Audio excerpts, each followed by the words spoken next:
galera, beleza? Mais uma semana aí de Vixe Podcast. Agora aí estamos força total já com os episódios. Estamos tendo um feedback muito bom de vocês lá no nosso Instagram, vocês que estão seguindo a gente. E falando nisso, já deixo aqui a oportunidade. Na descrição vai estar o meu Instagram, Salomão Teodósio, o Vixe Podcast. O Instagram também do nosso amigo André, da produção. Então já sigam a gente. E também vai ter o Instagram do nosso convidado de hoje, o Dr. Valdo Violanda, advogado. Vocês também sigam o nosso convidado da semana. E também deixo o espaço, como já venho dizendo, para você que quer patrocinar a gente, quer fazer parte do Vixe Podcast, tá? Passando sua logo aqui durante as edições do podcast e também no nosso Instagram, pode entrar em contato aí com o nosso Instagram que está no link aí abaixo. E também não se esqueça de compartilhar com os amigos, deixar o like nesse vídeo. E é isso aí. Então, passo agora a palavra para o meu amigo Valdo, agradecer pela oportunidade de vir aqui conversar. E antes de mais nada, se apresentei para o pessoal, Valdo, eles te conhecerem tudo. Olá, boa tarde. Meu nome é Valdo Violanda, sou advogado aqui da região, também sou professor e estamos aqui nessa luta diária, tanto na parte do magistério como na advocacia. Também o Dr. Salomão, advogado, colega nosso, também sócio. E estamos aqui nessa batalha para falar um pouco sobre o empreendedorismo na advocacia, sobre o magistério, e vamos aí ver o que vai acontecer conforme o nosso apresentador vai tirando aqui as informações que eu posso prestar. Esse é uma fera, viu? Então, vamos ver o seguinte, agora aqui para fazer a introdução, a galera está me conhecendo mais, o pessoal já me conhece há algum tempo. Queria que você me explicasse como é que você conheceu a advocacia, o seu primeiro contato, como é que você entrou. Pronto. Salomão, eu tive um professor na pós-graduação que disse uma coisa muito interessante. São alguns axiomas da vida, né? Algumas regras da vida, são certezas.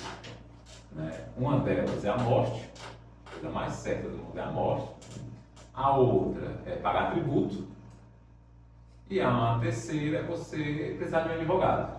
Né? E eu acrescento agora por minha parte, eu acrescento outra, é a incerteza.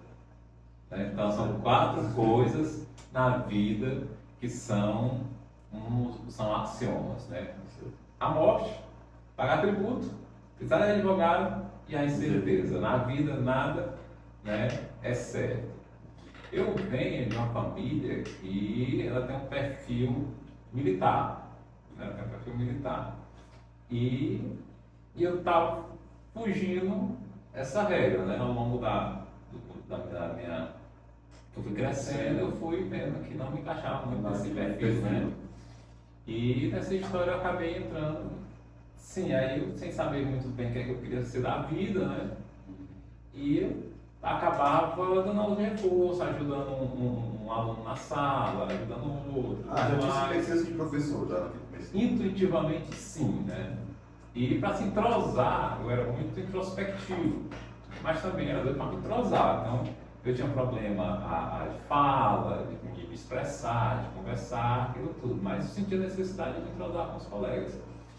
E eu percebi que durante as aulas, né, durante os anos, muitos dos meus colegas tinham dificuldade nas exatas, né, matemática, física, química e biologia. E eu era bom, só que não era vamos tirar 10, mas era bom, eu tinha facilidade. Então o que aconteceu? Eu dei uma especializada nisso. E por tabela, eu comecei a ser sociável. Porque se aproximavam a mim e disseram, vamos fazer trabalho.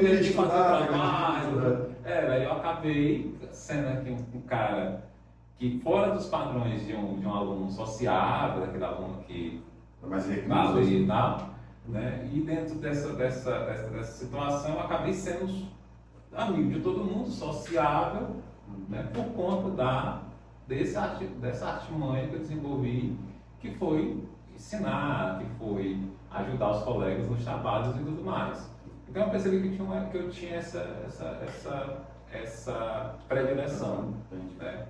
Mas também gostava muito de assuntos econômicos.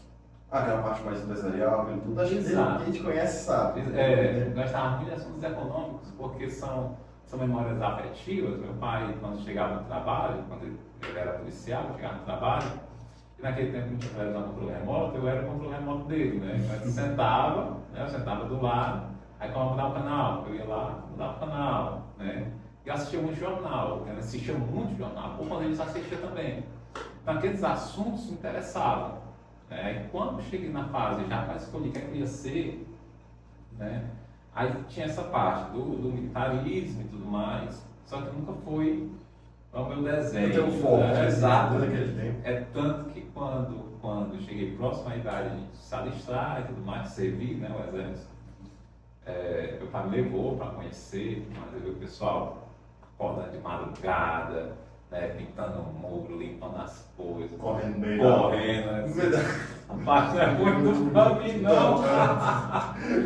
Eu imagino que tu chegou a servir porque assim. Não, né? servir não, eu imaginava, né? Eu sou muito pragmático. Eu vou perder um ano da minha vida. Eu acredito. Eu tenho até história engraçada em contar isso, porque assim, na minha época, quando eu estava para completar os 18 anos, o tiro de guerra aqui em Xará estava parado, não tinha mais. Na época era até o João, que era o prefeito na época, acho que ele não sabe. Aí naquela época tinha-se a promessa de que o TG ia voltar. Tiro de guerra, ia ter reforma e tudo. É engraçado até porque quando você se junta ali pro tiro de guerra, com 18 anos, você vê seus colegas tudinho. Esses colegas do ensino médio, todo aquele macho, nenhum quer servir, ninguém, macho. Esses caras tudo triste, parece uma coisa, quando o cara vai perceber que você não queria, aí que ele ficava de marcação em você ver. Porque lá tinha, acho que tinha a opção, você deseja servir sim ou não. Eu já vi um sim automático marcado, não tinha o cara fazer. Aí meus irmãos, né, todos, possuíam uma complexão física mais robusta. E eu era o mais fraquinho, mais magrinho ali, mais franzino e tudo mais, né? E eu ficava, meu Deus, eu entrar aqui, eu não vou render, não vou, né? Não é o meu perfil, né? E assim, acordar às 5 horas da manhã, na som do alvorada, se levantar, tomar banho e correr, aquele negócio todo, era o meu perfil, né? Muito embora eu admiro muito, ainda hoje admiro bastante, né, essa área. Mas para mim mesmo não caberia muito bem, né? Aí o que aconteceu? Aí eu fui para administração, né? Eu comecei na administração, comecei alguns semestres na administração, e foi o período que meu pai faleceu.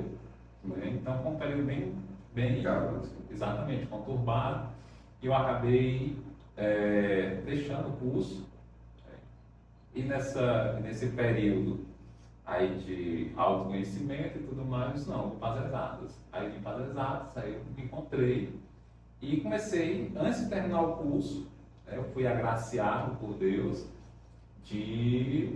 antes de terminar o curso, começar a dar aula.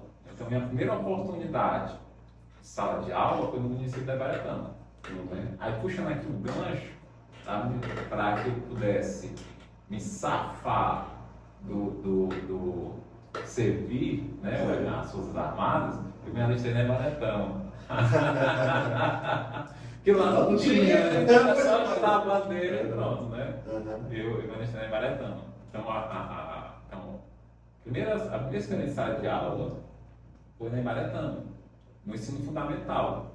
Por incrível que pareça, eu tive uma desenvoltura muito boa que eu nunca imaginava. Eu nunca tinha dado com o público, nunca tinha dado com crianças. E era porque tu já era meio assim, esse problema inicialmente, né, que tu era mais novo, como é que o cara ia pensar que ia mudar completamente? Exato, eu vou contar uma história que aconteceu no estadual.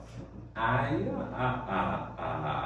eu consegui dominar, né? Então a grande questão do professor, da professora, é o domínio da sala de aula, você manter os alunos ali organizados e na maioria prestando atenção no que você está falando. Né? Então é o domínio da sala de aula, é o grande mistério, né? E eu conseguia. Né? E paralelo a isso, teve uma seleção para a temporada do estado. E eu passei, eu consegui, e fui para um local bastante cobiçado, não sei se ainda hoje que era o SEJA, na época era o EJA, né? Que é um antigo supletivo. Então fui para lá, fui muito bem recebido. Então hoje eu tenho grandes amigos, tanto em Ibaretama, que deram essa oportunidade da sala de aula, minha primeira experiência profissional, e depois foi o SEJA. Né? Então fui muito bem recebido na Credidoce, né? Fui mandando até aqui um abraço ao pessoal da Credidoce, então um carinho enorme. né? Então, você pegar um menino de 20 e poucos anos, né? Assumir uma sala de aula, já no ensino médio. E naquela época, né? Porque praticamente. Sim, faixa etária faixa etária muito parecida. Exato. Aí eu fui a Coégia, né? Que também foi muito bem recebido, então passei muito tempo. Depois fui para o estadual, ou seja, eu tive a oportunidade de ministrar aulas em colégios que eu fui aluno, né? Eu pensava que eu te conhecia também. Exato. Então aí fui para o estadual, né? Então eu dei aula, eu cheguei a dar aula na Ibaretama, no Raimundo Emílio, que eu tenho experiência. Depois fui para o Cônego, né? Que é estadual, eu estudei também no Cônego, né? Que eu tenho grandes amigos lá, grandes professores que foram meus professores, depois foram meus colegas, né? Depois do estadual, né? De aula no estadual, aí eu vou contar o episódio do estadual, e eu fazia esse percurso de moto, lá e pra cá, pra lá e pra cá, pra lá e pra cá, pra lá e pra cá, e tinha a minha constituição física, era bem mais franzina, né? E então tinha aquela singularidade, principalmente com os alunos do terceiro ano, né? Entre o professor e o aluno. Né? Aí chegavam, os alunos achavam que eu era aluno também, ficavam naquele negócio, né? Aquela brincadeira. Aquela brincadeira, aí eu me sentava também ali, cadê o professor? Cadê o professor? Eu estava sentado na cadeira, você está aqui, presente? Aí começava, mas foi uma experiência muito boa. Aí o que me levou nessa história das exatas, porque eu falo da incerteza. Porque eu tinha o roteiro da vida, qual era? Sala de aula. Era o que já se Ser imaginava. professor, e acabou, se eu me sinto bem, estou realizado, é uma coisa que eu quero na minha vida. Aí o que aconteceu? Quando meu pai faleceu, né, nós passamos em torno de 9 meses sem receber a pensão dele, né? Minha mãe sem receber a pensão do meu pai. Isso nós estávamos em Fortaleza. Então você se imagina aí, uma família sem nenhum tostão em Fortaleza, né? Minha mãe tinha tirado licença sem vencimento para cuidar dele, né? Nós ficamos ali. Foi a graça de Deus que nos sustentou. Então eu percebi que nesse percurso, até minha mãe receber a pensão, eu vi muita arbitrariedade. Eu percebia que direitos eram violados. Né? Disse, mas rapaz, isso está errado. Eu senti, intuitivamente eu senti que isso aqui estava errado. Né? Aí quando eu tive a oportunidade de eu vou fazer direito, talvez eu nem exerça, nem por conta da profissão em si. Mas para que esse episódio nunca mais se repita. Porque eu vou ter agora conhecimento para saber. Exatamente. É tanto que se hoje, até conversando uma vez com minha mãe, se hoje tivesse acontecido o que aconteceu, eu tinha mandado de segurança, um pedido de liminar, ou seja, no máximo que exigisse tinha resolvido. Né? No máximo que exigisse resolvido. Não tinha passado 9 meses. Então hoje eu tenho esse conhecimento. Então eu entrei no direito, não porque eu quero ser advogado, eu quero ser juiz, eu quero ser promotor, eu quero ser... Não. A força motriz foi a questão de, olha, esse fato não mais vai se repetir, porque agora eu tenho conhecimento. Né? Porque desde tenra idade, eu percebi, como eu era muito introspectivo, eu percebi o quê? Que a ponte para que eu fosse sociável e aprender a falar, me comunicar, foi por meio do conhecimento. Então eu percebi que o conhecimento, ele é capaz de mudar tudo. Exato. É até interessante isso, porque assim, você percebe, é uma coisa que eu percebi na época do ensino médio, ensino fundamental, por ali. Porque, cara, o conhecimento, se a pessoa ser inteligente, digamos, né, que é o que fala, a pessoa estuda muito, tem conhecimento, é uma pessoa inteligente. Como isso traz grandes oportunidades. Seja um professor que lhe elogia, colegas que vão perto de você, que vão lhe ajudar, até próprios relacionamentos também. Tem mulheres que gostam de cara que acha mais inteligente aquela coisa toda, porque a partir desse momento que você vê que tem uma pessoa inteligente, o pessoal vai se aproximando. E vai abrindo portas. Porque você tem que oferecer, né? Isso. Todo mundo quer alguma coisa, né? Então há aquela simbiose, aquela troca de alguma coisa, né? Então é muito interessante, no caso aqui, né, nós estamos reunidos aqui, eu aprendo com você aprende comigo, então há um crescimento. Né? Então foi por conta disso que eu entrei no direito. Né? E eu fui para a Católica, né? Formei na Católica, e durante a Católica eu construí várias amizades, né? Entre alunos, colegas egressos, né? E professores. Né? E por incrível que pareça, eu estava quando terminei o curso, ficou de novo aquela grande interrogação. E agora, o que eu vou fazer da minha vida, né? Nós estávamos aí na Católica, acho que ainda tem no site, o Trabalho Conosco. Eu vou tentar. Eu tinha feito uma pós, como eu já tinha uma graduação, né? Já estava perto de terminar o curso de Direito, eu tinha feito uma pós no Direito, por conta da primeira graduação, já estava perto de terminar. E antes de terminar o curso, né, antes de terminar a pós, já tinha terminado o curso, daria tempo. Né? Eu fiz essa engenharia aí, que deu certo. Aí trabalho conosco. E por aquilo que pareça, era no Direito Empresarial. Que já era Que dentro do curso de Direito, é engraçado, que dentro do curso de Direito, eu era apaixonado pelo direito civil, principalmente pelo direito penal, constitucional, e eu gostava do empresarial. E eu gostava, eu pegava, como eu já tinha tido aquela experiência no curso de administração, então quando cheguei no Direito, quando começou a disciplina de Direito Empresarial, né, aí já comecei a me familiarizar. Aí comecei a gostar e tudo mais, e eu gostava, aí quando dá, Direito Empresarial. E aí eu fui chamado, né, para a seleção. Fui chamado para a seleção. Olha como é que as coisas. Na vida a gente não perde nada, a gente só ganha. Né? Talvez você acredite que perdeu alguma coisa, mas isso vai depender da sua visão da situação. Quando fui para a seleção, né, teve a seleção, a sala deu problemas. Então o Data Show projetou a mídia, para fazer os slides, para a aula experimental, né, que a aula ia ser avaliada, estava prejudicada. E alguns dos meus concorrentes, eu tinha acabado de sair da faculdade, né, então tinha outros colegas concorrentes que tinham uma experiência muito mais vasta do que a minha. Isso o que eu estou fazendo aqui? Eu estou só para participar aqui, né? Tudo errado, ele estava fazendo data show, exato, nada. só participar. Aí o que aconteceu? Aí um desistiu, o outro foi desistir, não, vamos voltar a sala, vamos participar daquele negócio todo. Aí, quando foi a minha vez, né, tinha que elaborar uma nota de aula e uma avaliação. Né? E a aula em si você podia usar o Data Show. E nós já estávamos com problema. Aí eu disse, olha, a diretora do Recursos Humanos, aí eu disse, olha, está com problema, se você quiser qualidade de sala, não precisa não, sou professor de rede pública, né? Estou no ar-condicionado, o quadro branco e um pincel, aqui já é uma riqueza, o professor acostumado com ventilador, o quadro negro e um giz, né? Aí peguei, risquei e comecei, né? Aí estava o coordenador também na época, lá, avaliando, né? Aí só sei que eu perguntei a ele como é que tinha sido, né, depois da apresentação, e só ela gostou da atitude que o professor não pode ficar preso só ao recurso, né? E por exemplo, que parece que eu fui chamado, né, fui selecionado para dar aula na Católica e comecei no curso de administração, né, e contábeis. Né? Aí outra história interessante aqui, não sei se dá tempo. Não, pode ir, né? Se dá tempo. Quando eu era professor temporário, eu sofri um acidente de moto. Aí andava de moto para lá e para cá, lá. Aí nesse período, eu fiquei de licença, terminou a licença, e não tinha editais. Não tinha editais, e eu fiquei parado em casa, né? Esperando um novo edital ser lançado, uma seleção e tudo mais. E eu não soube ficar parado, tenho que fazer alguma coisa.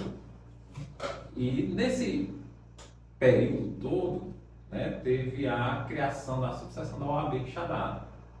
Então, quem estava encabeçando a primeira eleição era o Dr. Gleidson Nascimento. E por meio do Reginaldo, que era colega, eu acabei participando nessa criação da subseção aqui, de Quixadá. E eu parado, sem fazer nada, disse, Dr. Gleidson, eu estou parado, sem fazer nada, eu quero fazer alguma coisa, nem que seja de graça, mas eu quero sair de casa. E assim eu tive a oportunidade no escritório dele. Então, o meu primeiro estágio foi com o Dr. Gleidson Nascimento. Dr. Gleidson Alves Nascimento. Aí, eu fiquei sabendo que estava tendo uma seleção que estava precisando de funcionários num hotel Belas Artes. Então, uma reforma, quem fazer o Sebrae e tudo mais. E aquele negócio. Quem não tem nada, né, qualquer coisa serve. Né, eu doido para ganhar dinheiro, trabalhar. E fui para essa seleção. Né, no Belas Artes. Aí teve um curso lá, teve um curso teve um curso que era de atendente, gestão de negócios, os cursos interessantes, né? Aí eu fui fazer isso, fiz esses cursos, né? Pelo Sebrae, para poder concorrer à vaga de recepcionista, né? Mas isso já foi antes, né? Foi tanto. Foi um período que ele estava parado. Foi o tempo que eu estava parado. E também já era professor da Católica? Ainda não. Ainda não. Aí eu vou contar porque que aconteceu na Católica por conta desse episódio do Sebrae, do Belas Artes. Aí eu fiz esse curso, né? Só que eu não cheguei a terminar. Né? Não, terminei o curso, só que eu não cheguei a trabalhar no hotel, mas eu estagiei no Hotel Monótono, porque nessa experiência, né, eu me destaquei e o Hotel Monótono, que é concorrente do Belas Artes, né, viu lá e me chamou. Né, me chamou. Aí eu fui para lá, porque a proposta era para ser o quê? Para ser gerente lá no Monótono. Né? Eu já tinha terminado, tinha feito o curso do Sebrae, né, de gestão de negócios, projetos, coisas assim. Aí o que aconteceu? Eu comecei a experiência lá no Hotel Monótono, né? Aí eu fui chamado para dar, eu tinha feito uma seleção pelo Ministério do Trabalho, para dar um curso, né, que hoje é a AGEM, né, é o ProJovem, né, pelo Ministério do Trabalho, que me habilitou, o curso que eu tinha feito no Sebrae para recepcionista, me habilitou a dar o curso pelo Ministério do Trabalho, né, pelo Cine. E aí, veja só, a hora-aula era R$100. Isso, em 2008, 2009, era muito dinheiro. Era muito dinheiro, foi. Eu realizei meu sonho de comprar o Opala. Comprei o Opala, comprei terreno que hoje é minha casa. Então, com esse dinheiro, da experiência de que ser recepcionista, então, o que eu quero dizer?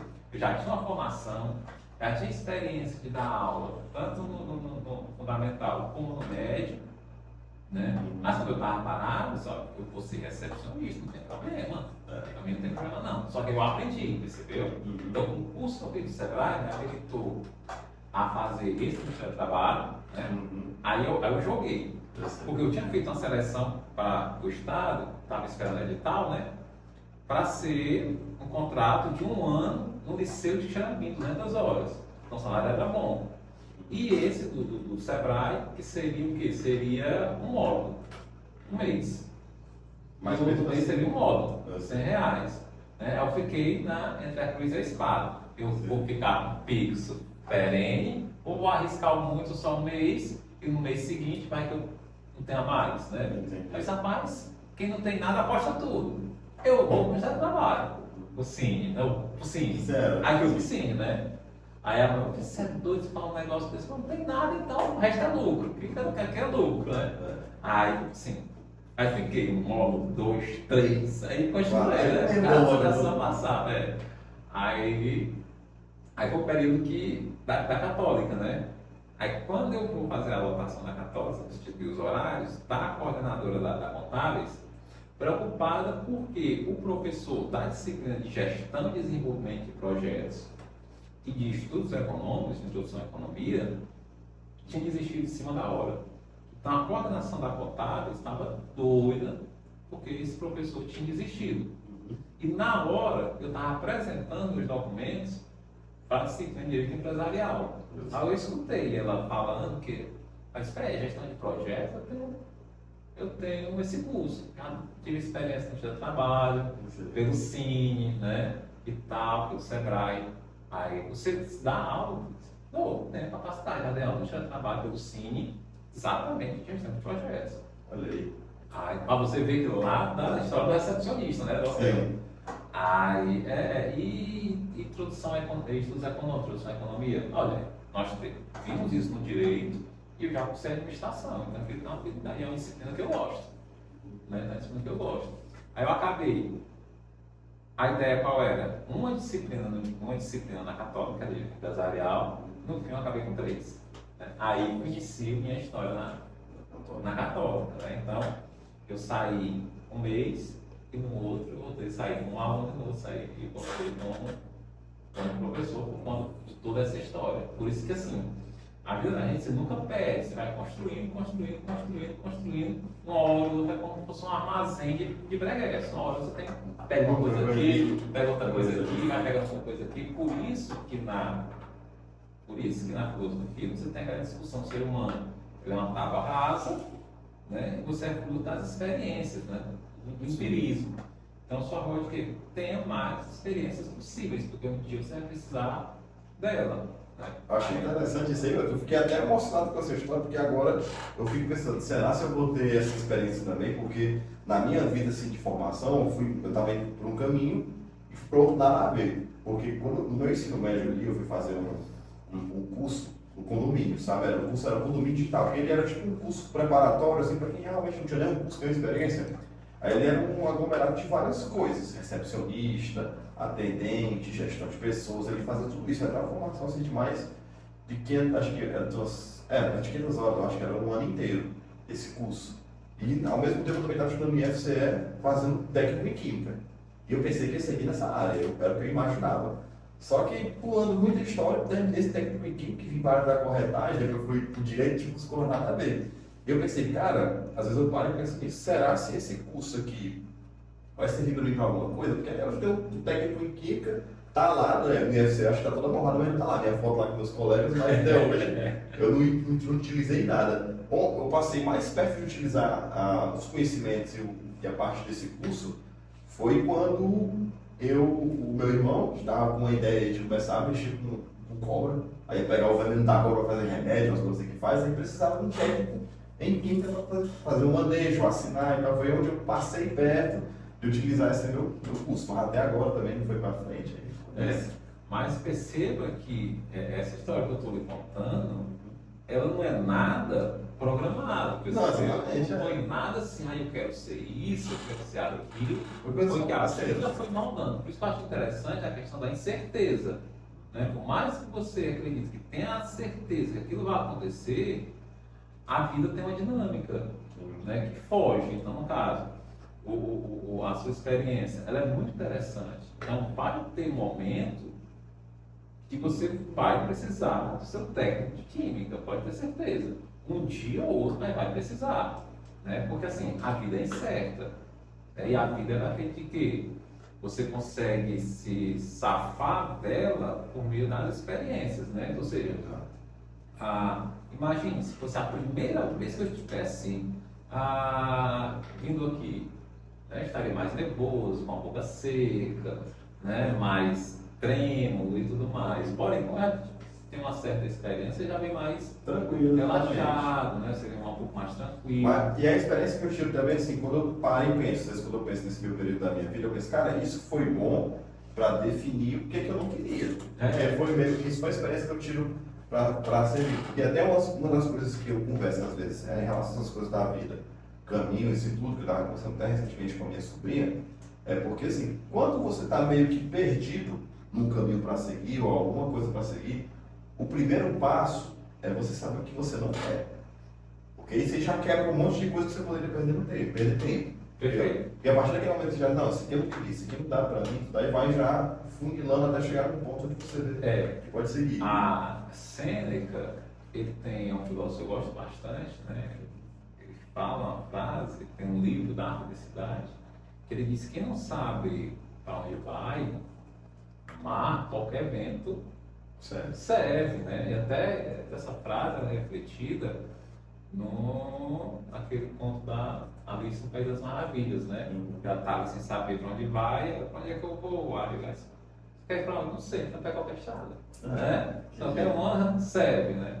Então, quando você elimina o que você não quer, você já começa a desenhar um caminho a seguir, um roteiro, né? Então, a experiência, ela é tudo. Então, aí eu entro no sendo professor da faculdade. Direito, né? Aí eu vou ser professor da faculdade. Né? E é engraçado que essa história que tu conta parece um karma. A maioria dos locais que você estudou, virou professor posteriormente. Exato. Pois é o que eu sempre converso sobre isso. Porque assim, eu vou, aí entra a Sêneca de novo, né? Ele diz assim, que nós temos um destino. Né? E esse destino, ele nos dá pouco de livre-arbítrio, né? Você sai um pouquinho dele, para um lado, para o outro, mas ele sempre lhe puxa pelo mesmo caminho que você deve ir, né? Então, assim, hoje, dentro das minhas barbas brancas, os cabelos grisalhos, né? Eu tenho certeza que o meu destino é sala de aula, professor, né? Eu sou professor. Porém, né, eu também sou advogado por conta dessa história de buscar o que foi violado, o que foi, né, o que foi reparar ali, o que foi quebrado, de certa forma, né, a ordem que foi quebrada. Exato. E agora eu acho que eu já puxo para outra parte, que é interessante, porque contou bastante da sua experiência como professor trajetório, que foi muito bom também de saber, mas em relação aos casos, cara, esse primeiro caso da advocacia que tu pegou, um caso marcante, como é que foram as suas experiências já dentro da área do direito? Aí o que aconteceu? Tu acredita que eu não me lembro do primeiro caso? Não faço ideia, quer dizer, tá com o quê? Tá com de direito mesmo, tá de OAB, né? Como advogado, tem um advogado militante, né? E eu era advogado, mas era professor, mas não era militante, né? Sim. Então não faço ideia do primeiro caso, mas tem casos que são interessantíssimos. Aí só que complementar. Aí eu estava na faculdade, dando aula, né? E um colega disse, rapaz, por que você não bota no escritório? Né? Não bota no escritório. Eu disse, não, sou professor, não, você pode, mas aí você associa a prática com a teoria. Né? Aí você faz, eu sou professor, né? Até que tem um certo conhecimento das pessoas, né? Exato, sou professor, não estou falando de direito, né? Então tem que saber como operar, tá? Como operador do direito, né? Saber operar, né? Aí eu comecei, aí o que acontece? E eu fui atrás de sala, né? Fui atrás de sala, procurei. Aí achei onde hoje é o nosso escritório, né? Lá no Dantas, né? Aí eu procurando alguém para dividir, que eu também não tinha um tempo integral para ficar, né? Aí eu me lembrei de um amigo meu, né, que é muito desenrolado, que é uma figura, né, que já nasceu para aquilo, né? Que ele também tem uma história muito interessante. O Nelson. Aí o Rafael, que trabalha na Caixa Econômica, né? Eu falei com o Rafael, como é que está o Nelson? Não, a gente não está advogando, mas está sempre... Não, eu quero dar com o Nelson, né? Eu disse, Nelson, bora fazer aqui, tá? Bora. Aí começamos a advogar juntos. Eu não me lembro do nosso primeiro caso, assim, que nós trabalhamos juntos, eu não lembro, assim. Nosso primeiro caso mesmo, assim, eu não lembro, não recordo. Mas teve um que foi interessantíssimo, foi que nós pegamos um caso criminal, no começo você pega tudo, né? Sim. E aquele negócio, é claro que você não gosta, por exemplo, da experiência, nós pegamos um caso criminal, em que foi o rapaz, chegou lá, né? Nós pegamos o caso, achando que era uma coisa, que o rapaz era envolvido com tráfico, mas era aquele negócio mais leve, mais suave, né? Aí nós cobramos dentro do razoável para aquela família que se apresentava a gente, né? Sabe, se apresentava a nós. Aí quando nós descobrimos no meio do processo que o homem era um dos chefes lá da época, eu disse, meu Deus do céu, e agora, rapaz? Aí nós cobramos barato, o homem é um dos perigosos aqui da região. Aí também vai acontecer. Aí fizemos a defesa, né? E tal. Aí a gente dava audiência. Né? Na época era tudo físico, né? Presencial. Aí no corredor, eu estou no corredor, tá meu irmão. Ele disse, mas tu tá fazendo o que aqui? Ele disse, não, o que aqui? Ele disse, não, mas eu vim para uma audiência, meu irmão, né? Não, mas eu vim para uma audiência, do plano de tal. Aí eu disse, não acredito. Eu prendi ele. eu sou advogado dele. Aí eu vou ficar calado aqui, vai que o juiz vai achar que é alguma coisa aqui, né? Nós fica calado aqui. Aí na audiência, né? Ele depona com a parte da acusação, né? Sim. E eu na parte da defesa, né? Aí quando terminou, né? Disse, mas rapaz, um prêmio, outro atrás de soltar. Aí se o pai estivesse vivo aqui para ver esse negócio, né? Aí teve esse caso muito interessante. Aí eu estava até conversando com o Dr. Nelson, né? Mas rapaz, o homem do chefe do negócio aqui, a gente não sabia que envolvido nisso, né? Aí teve esse episódio que foi engraçado, porque meu irmão estava do outro lado, né? Ele tinha aprendido e eu estava atrás de soltar. Aí outra coisa também que a gente percebeu muito, né, da advocacia, é que a gente tem que fazer as experiências. Né? Porque na faculdade nós aprendemos assim, de tudo. Né? Nós aprendemos de tudo. Mas vai ser só a experiência que entra no ponto que você falou. É que eu não gosto, eu não gosto. Então, eu tenho um perfil, eu até comecei isso com o Nelson uma vez, né? E sempre reforço isso. Ele tem uma habilidade muito boa com as pessoas, né? Ele fala melhor e tudo mais com um determinado público, né? Então eu falei, ó, você tem essa qualidade. Porém, no meu caso, eu já não tenho o perfil do criminalista, né? Tanto que nem Beca, até ontem, né? Fora, ele estava no fora ontem, né? A nossa colega, a esposa, por juiz, não, nem Beca eu tenho, né? Quer dizer, nem Beca eu cheguei a comprar, porque não é meu perfil, né? O advogado criminalista. Aí teve outro caso de criminal, que foi, nós instruímos o cliente, né, e tal, como ele dizer, a forma de dizer, de forma mais correta, né, porque assim, a história, né, eu costumo dizer assim, que a verdade ela existe por si só, não precisa ser provada. E a mentira não, a mentira você tem que criar subterfúgios para que ela tenha uma aparência de verdade. Então, quando você vai mentir, você combina com um, você combina com o outro, você marca uma coisa, você marca com o outro, combina, ó, vou botar aqui, ó, vou botar ali. Né? Mas quando você vai fazer, né, você não precisa dizer para ninguém. Eu vim para cá, vim, pronto. Né? Mas se ele dissesse que viesse para cá, aí fosse para outro canto, ele dizia, ó, Salomão, tu, né? Tu avisa aqui, tu avisa que eu estava lá, né? E tal, precisa disso. Aí, na instrução do cliente, é que quando ele vai contar o fato dele, ele conte numa linha lógica que seja compreensível. Porque você não pode pegar o fim e colocar no meio da história, o início da história e colocar no fim, então não fica inteligível, compreensível. Então, quando nós falamos com o advogado, deixar a história lógica, né? Então, a gente conversou com o cliente para deixar a história lógica, né? E ele alegando que era inocente, que não tinha feito nada, que não tinha feito isso, aquilo e tudo mais. E teve um episódio recentemente, né, que é um caso que eu não queria pegar, porque envolve família, né? E acabei pegando, aí fui visitar minha tia, estava lá todo mundo naquele negócio. Disse, olha, o compromisso do advogado é com o cliente. Se o cliente disser que não fez, você, né? Tem até uns memes na internet que são duas pessoas que acreditam em você. É sua mãe e seu advogado. Né? Então, assim, se o cliente disser que não fez, você não vai dizer que você fez. Não é o papel dele julgar. Então, você acredita, na verdade, na versão que ele está impondo. Né? Então, você só pergunta, você não fez? Não. Como você não fez?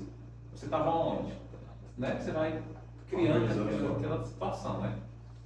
Aí, tudo bem. Está vendo? E o Nelson na audiência criminal, né, com o cliente, e da hora para outra, a gente fez a defesa preliminar, né, resposta à acusação e tal, que era inocente, o cliente estava ali, tá, o negócio todo. E isso foi no fórum de Baratão. Aí o cliente pega, o juiz pergunta, o senhor estava onde? Estava assim, assim, assim? Estava. O senhor fez isso? Fiz. Fim de semana, estava relaxando. Aí você bebeu e muito. E a moto? Foi eu e fulano de tal.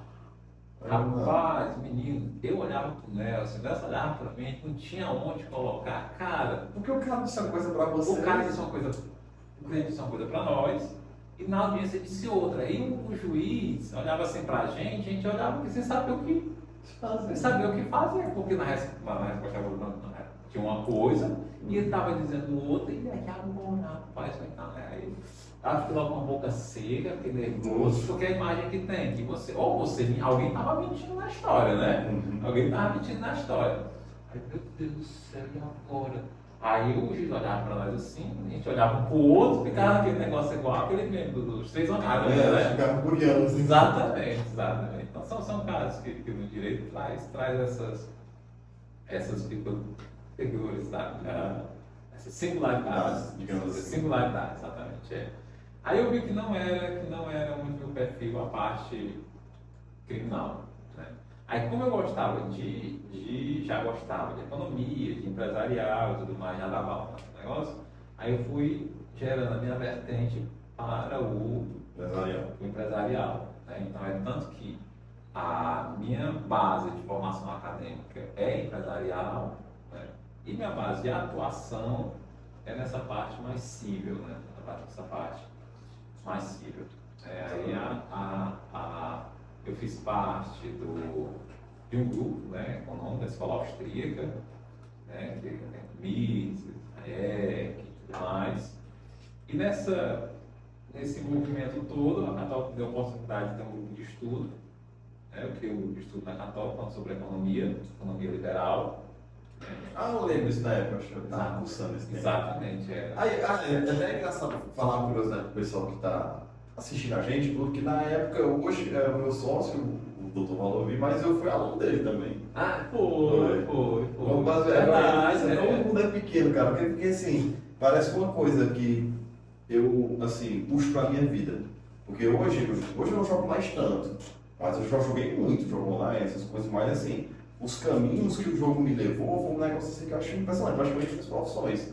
Porque, em resumo de história, para mim ser corretor, só tinha um curso em Fortaleza na época. E foi através do jogo que tinha um amigo meu lá que morava lá, conheci e tal, jogava num time. Aí eu disse, mas fiquei em Fortaleza, o curso dele, mas vem pra cá. Eu acho que tem coragem de inventar certo. Não, eu nem conheci o cara direito. Aí fui morar lá, mas lá eu morava lá no Palmeiras. E mesmo jeito assim, foi com o Nelson, que eu não sabia que tinha conexão com o Nelson, foi nós jogando Call of Duty. Aí o Nelson, esse irmão tá se formando e tal, não sei o que, tu passa aqui no escritório, vai conhecer e tal, tudo, depois tá certo, aí tá aí até hoje, fui lá. E a gente também, não sei se você se lembra, você falou nisso, eu tinha até tido esse lapso de memória. Mas você falou, o nosso primeiro contato mais próximo foi dentro do jogo, porque eu falei em sala de aula, no Medalha de Honra, né? Eu quero que você, Nando, do PS1, do Medalha de Honra. Aí foi você e outro que chegaram, terminou a aula, você joga? Você joga? Joga. Eu tô jogando, eu tô com os antigos, né? Eu tava fazendo uma coleção de games, tava procurando um Nintendinho, eu tava com o Super Nintendo, o PS1, o Slim, né? Tem aquele barulho Slim, aí o PS2. Aí com o PS2, eu inventei de comprar o Call of Duty, né? A coleção do Call of Duty. Aí pronto, aí eu emendei. Aí quando eu falei, a gente começou a conversar. Aí eu disse, rapaz, eu tenho um PS4 com PS3. Não, naquela época era 3, naquela época era 3 que eu tinha. Exatamente, Aí nós começamos a conversar. Foi verdade. Aí a gente estreitou os laços a partir daí. Sim. Que eu tava fazendo a coleção, né? Porque até comprar, não sei se tu tinha falado em venda, alguma coisa assim. Eu acho que sim, eu acho que nessa época eu tava tinha um 3 e tava pra, acho que 4 já tinha, eu tava pensando em migrar pro 4, acho que era um negócio assim. Algo nesse sentido, Eu já tive vontade também de ter todos, né? Mas o cara mal jogando assim, com a Exato, mas para não ficar aquela memória ali, ficar guardado e colecionar, digamos assim, né? Exato, aí tem memória afetiva, né? Eu sou dentro da locadora. Também, eu gosto de bala, quem nunca foi, né? Tá lá as capas do jogo, tá pregado na parede, Exato. Você escolhe ali pelo número, não, eu quero um 32 ali, quero um jogo para dar João, por exemplo. Eu quero jogar, muito bom. Tinha seu Gils, que saía do estadual para jogar no seu Gils. Esses dias aí é mais de coisa, não. Acho que a mais antiga que eu joguei desse tempo foi a tinha duas, uma antiga do Alto, que era vizinha assim, que até acho que hoje ainda tem, a do Cleume, vizinho Sesc. Ali é antigo. É verdade, perto do posto, né? Perto do posto, é verdade. Aí eu liguei para essa área empresarial, né? Aí eu tive experiência já nessa área empresarial, também na parte de assessoria e consultoria, né? Então assim. Que eu acho que é onde está o mais forte hoje, né? Exato. Então a atuação ela é mais extrajudicial do que judicial em si. né? Então a gente resolve mais conflitos entre as partes, né? Porque nós temos uma máxima, tempo é dinheiro. Então se eu levo para o judiciário, eu levo muito tempo e tudo mais, e sem falar na exposição, né? Para você ter uma ideia, teve uma aquisição de 2 mercantis aqui em Quixadá recentemente, né? E eu trabalhei nesse processo, né? Um mercantil comprou o outro. Então foi assim, valores consideráveis, né? E foi muito interessante, foi um negócio assim, é muito bacana isso, a dinâmica, sabe? A negociação. É isso que me atrai na parte empresarial, é o jogo de interesse que tem as partes, cada um fica puxando ali, né? É como se fosse realmente um jogo, e é um jogo, é tanto que quando eu iniciei a disciplina de estudos econômicos, dada a oportunidade na Católica, a primeira coisa que eu fui, conversando com o professor Pedro, né, a gente foi colocar o conteúdo da teoria dos jogos, que é usado na administração, né, que o direito, na época, o direito estava começando a receber essa influência, exatamente, a teoria dos jogos, né, que é o ramo do direito penal, né, que tem a vida do prisioneiro e tudo mais, aí surge a delação premiada, tudo é baseado na teoria dos jogos, que é dada na administração, né, que é essa dinâmica de, olha, é tanto, me dou tanto, pago tanto, né, aquele negócio todo. Então, dentro dessa aquisição de um mercantil, um outro, que eram 2 mercantis grandes aqui em Xangai, não, um maior comprou esse menor, né, quem fez ali quem ajudou ali nessa intermediação, né, foi eu, trabalhei nisso.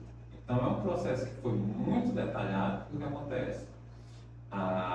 Se você falha no contrato, na proposta, na venda do contrato, outro advogado, ele pode se estribar em cima, né? Então você também ele envia a proposta, você recebe, depois manda uma contra-proposta e fica nesse vai e vem, tudo que é negociado é anotado, né? Por conta dessa dinâmica, porque tudo pode gerar prejuízo. Exatamente, até porque uma coisa assim, apesar de eu não ter assim, já mexido com valores na parte contratual, mas de negociação de vendas na verdade eu já fiz, tive uma boa experiência. E você percebe que quando o cliente ele já tem um alto poder aquisitivo, já é um cliente de alto padrão, você percebe que os mínimos detalhes, uma coisinha ou outra, que ele não quiser, às vezes é só um detalhezinho que ele quer, que às vezes não vai influenciar em nada ou pode influenciar, dependendo das circunstâncias. Se não tiver aquilo, não fecha. Não fecha. Não fecha. Principalmente a depender dos negócios que a gente já dá, porque a maioria dos imóveis não tem escritura pública.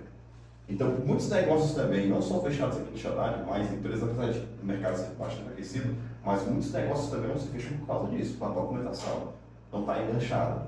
Então, aí você vê a importância realmente de vir o advogado, como também o corretor, a pessoa que está intermediando ali, para ajeitar tudo isso, para deixar tudo direitinho para a negociação acontecer. Tem uma coisa da negociação que é muito interessante. Eu já falei aqui, né, de maneira indireta, meus pais são servidores públicos, né, servidores públicos. Mas tinha uma coisa que me atraía muito quando era criança, impressionante. É que na esquina tinha uma banquinha, tinha um senhor que tinha uma banquinha, que era um quadrado, uma caixa quadrada que tinha bombons e cigarros. Eu era doido para ter uma banquinha daquela. Eu era doido para ter uma banquinha, né? Aí eu não deixava, era doido para ter uma banquinha daquela, ou seja, já era algo instintivo para empreender, começar. E aquilo me interessava, né? Eu nunca tive, né? Aquilo me interessava. Então, assim, é onde eu quero chegar. Porque na negociação você tem que ter um raciocínio rápido. E isso só acontece se você interagir com o outro. Isso, a tomada de decisão rápida também. Exatamente. E que o outro tem um interesse no que você tem, para você contrapor. Isso só acontece nas interações sociais, porque é um jogo, né?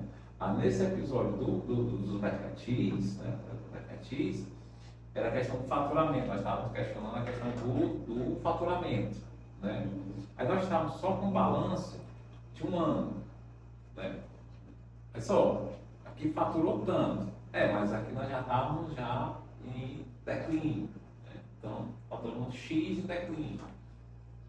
Mas aqui nós tínhamos um faturamento que estava bom, que era o dobro, né? Então, o que você vai investir, você vai comprar, esse é um termo interessante, você vai investir, partindo dessa premissa do ano tranquilo, você vai tirar em um ano do investimento. A sua projeção de... Né, de retirar o que foi investido, né? Então, assim, isso não estava questionado, foi a outra parte que levantou, ó, aquela outra parte é o seguinte, olha, nós vamos investir tanto, vamos passar muito tempo para tirar, vamos passar uns 3 anos para tirar. Aí, assim, não. Ó, aí você se toca da informação que você tem, ó, período tal, já estava ruim, foi tanto, período tal, estava melhor, rodou. Aí você vai na lógica, né? Aí você vai rápido. Então, o que você vai investir agora, baseado nesse último faturamento, vocês vão investir aqui, você vai tirar em um ano. Né? Aí eu conversando com a outra parte, os cálculos que ele fez foi 14 meses. Ou seja, do pega, né, da lógica que eu peguei, dos cálculos que ele tinha feito, foi 2 meses de diferença. Enquanto o outro estava dizendo que era 3 já vai ganhar em cima. Exatamente, né? já tá querendo. Aí a questão estava porque nos maquinários, se comprava ou não, né? Aí o que acontece? O comprador vai fazer o quê? Colocar os preços lá embaixo. E o vendedor lá em cima. Né? Então nós colocamos o preço X, aí disse, não, mas é usado. Você vai ter que vender para sucata e tudo mais, aquele negócio todo. Aí o pessoal está desanimado, né? Ou seja, a única saída era vender o preço deles a eles, né? Aí eu disse, tá certo, mas a freguês sai muito mais barato se eu comprar o nosso, pelo nosso preço, que se eu comprar tudo novo. Ah, pode ser, não tem. Todo esse maquinário no seu depósito. Né? Ou seja, saía muito mais barato ele comprar o que tem pelo preço mais ou menos que nós estávamos pedindo, do que a gente não vender e esse ter que comprar um novo. É maior. Exato. E vai as contas não mesmo. Aí eles falaram, não, sai muito mais caro, né? Aí eles falaram, ficamos lá. Aí fica nisso, Aí você, o outro exatamente, certo. Ou seja, a ideia qual é? A submissão, você não tem saída. Só quem quer comprar sou eu.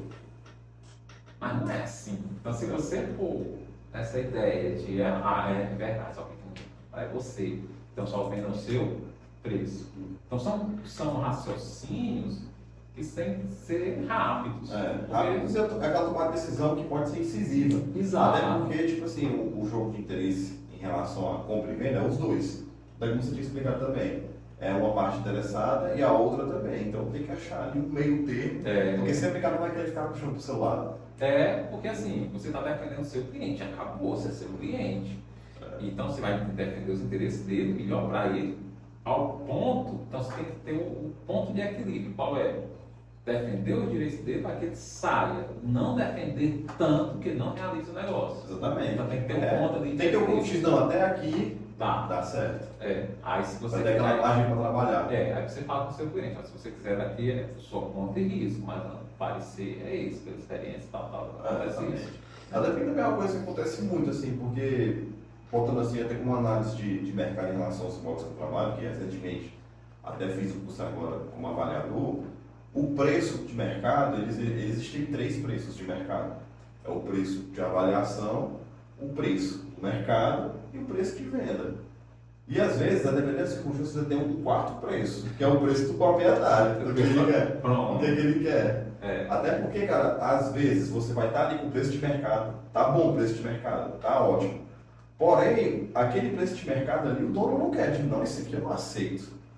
E no fim das contas, a venda, que é o cara que vem comprar, diz, não, paga isso aqui. E às vezes esses preços não batem, ficam oscilando entre os preços. Como até às vezes, dependendo das circunstâncias, né, ou o proprietário pode vencer, porque se for um produto realmente que aquele comprador quer muito, ele paga mais. Exato. E foi até uma coisa que aconteceu assim em algum caso agora, recentemente na cidade, inclusive o mercante também, o pessoal que está com a gente deve saber, que alguns imóveis naquela região ali onde foi feito um novo mercantil ampliado, teve imóveis que foram realmente superfaturados, que o rapaz estava realmente, o empresário estava realmente interessado em comprar.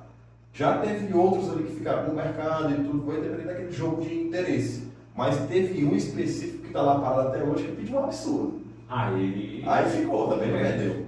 Porque também às vezes a pessoa tem que ter em mente, o empresário ou pessoa em si, que pode ser muitas vezes uma negociação dessa, pode ser um empresário, como pode ser também ser uma pessoa comum. Tem que ter em mente que às vezes o valor que você vai vender o produto, mesmo que talvez da sua cabeça seja abaixo do que você espera, mas é muito melhor do que não fazer um negócio. Porque às vezes aquela mesma oferta que você recebeu hoje, você não vai receber Não vai amanhã. receber amanhã. Aí nós vamos chegar a um ponto interessante, né? Da advocacia, que bate muito sobre isso. Nós vendemos serviços. Então é muito ruim vender serviço. Porque o que acontece? Veja só, vou vender meu celular aqui a você. Pega nele. Então você pega, olha a funcionalidade. Esse Salomão é R$ 500. Você está vendo aí, tudo mais, está vendo, pegando, olha, isso funciona. Tu testa. Né? Pronto, R$ 500. Você me dá o dinheiro e eu lhe dou o celular. Pronto, você saiu, você pegou, cheirou, olhou, isso funcionou e tudo mais. É o nosso caso. Serviço. É serviço. Então o que acontece? Eu sempre costumo dizer, quando o cliente chega no escritório, a gente fala, olha, para a entrada aqui do seu processo, por exemplo aqui, é R$ 1.500. O cliente paga e sai sem nada. O sentimento de perda, do vazio, de não receber nada em troca é muito grande. É tanto que, veja só, as expressões, elas refletem a realidade. Eu dei ao advogado R$ 1.500. Ela não disse que eu não paguei, porque ela não recebeu nada em troca. Diferente do celular, ele disse, não, eu dei R$ 500 no Salomão. Não, eu disse, eu comprei por 500 ou por 500, entendeu? Aí o que acontece? Então, esse serviço ele é abstrato, então o cliente sai com esse sentimento de não ter recebido nada em troca, né? Então, dentro dessa vivência, a estratégia que eu desenvolvi, que o cliente deve sair sempre com alguma coisa, né? Ou contrato, ou a procuração, ou um espelho do processo de andamento, ou recibo, que ele sinta que saiu com alguma coisa, né?